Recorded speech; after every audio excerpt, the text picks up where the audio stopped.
તમે એકબીજાની સામે જુઓ ને એને જોયું કહેવાય. આપણે કોઈની સામે જોઈએ ને, કોઈ પણ વ્યક્તિ સામે જોઈએ ને એને જોયું કહેવાય. પછી આમ નિહાળીને જોઈએ ને એને ઓબ્ઝર્વ કર્યું કહેવાય. ઇંગ્લિશમાં શું કહેવાય? Observe. To see, second to observe and third to દર્શન.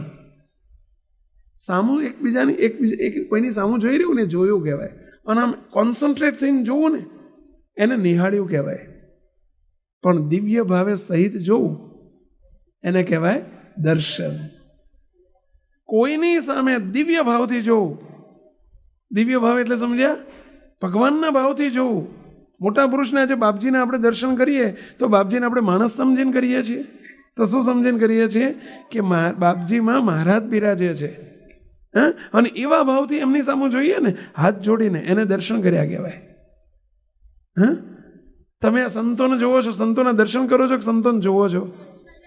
દર્શન કરીએ છીએ. એમ તમે એકબીજાને ખાલી જુઓ ને તો જોયા કહેવાય, પણ તમે મહારાજના ભાવથી કોઈની સામે જુઓ ને તો એને શું કર્યું કહેવાય? દર્શન કર્યા કહેવાય. એટલે દર્શનનો અર્થ ટૂંકો ટચ લખી નાખો બધાએ. ચલો બધાએ પોતાની નોટમાં લખો જોઈએ. દર્શન એટલે શું ખ્યાલ આવ્યો?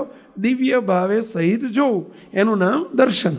દિવ્ય ભાવે સહિત જોવું એને શું કહેવાય? દર્શન. ચલો બધા બોલો છો એક સાથે. દિવ્ય ભાવે સહિત જોવું એને કહેવાય દર્શન. ખ્યાલ આવ્યો પહેલા? ચલો હવે લખી નાખો બધાએ. દિવ્ય ભાવે સહિત જોવું એટલે દર્શન. દર્શનની વ્યાખ્યા. હવે દર્શન કેવી રીતે કરવા? આ બીજો પ્રશ્ન આવ્યો. દર્શન કેવી રીતે કરવા જોઈએ? ચલો એનો જવાબ હવે આપવાની છૂટ છે. ચલો કહો જોઈએ દર્શન કેવી રીતે કરવા જોઈએ આપણે? હે, ભગવાનના, સંતોના, મોટા પુરુષના, હરિભક્તોના દર્શન કરવા જોઈએ. તો દર્શન કેવી રીતે કરવા જોઈએ? પહેલાં તો આપણે ભગવાનના દર્શન કેવી રીતે કરવા જોઈએ? આપણે ભગવાનના દર્શન કરવા જઈએ મંદિરમાં અથવા પૂજામાં અથવા તો જ્યારે જ્યારે દર્શન કરીએ કેવી રીતે દર્શન કરવા જોઈએ? પ્રગટ અને પ્રત્યક્ષ ભાવથી કરવા જોઈએ. Very good. જો બહુ મહત્વનો મુદ્દો, પ્રગટ અને પ્રત્યક્ષ ભાવથી. એટલે શું?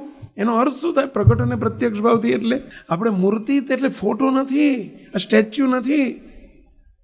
આ મહારાજ પોતે છે, આ બાપા પોતે છે, આ આપણા બાપજી પોતે બેઠા છે.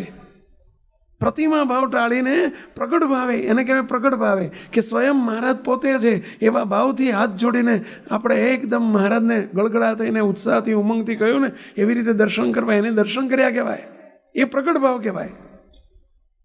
હા, સંતોને તે સંતો બેઠા છે ત્યાં કોઈ માણસ નથી બેઠા, મહારાજના મુક્ત બેઠા છે.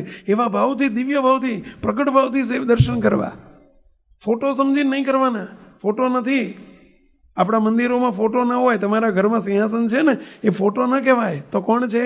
સાક્ષાત મહારાજ છે. અને એટલે તો આપણે સાક્ષાત ભગવાન છે એવું સમજીએ છીએ. એટલે તો આપણે થાળ કરીએ છીએ, જળ ધરાવીએ છીએ, પંખો કરીએ છીએ ને પહેલાં. હા, આપણે એમની પૂજા કરીએ છીએ પ્રગટ ભાવે. તો એટલે પ્રગટ ભાવથી દર્શન કરવા.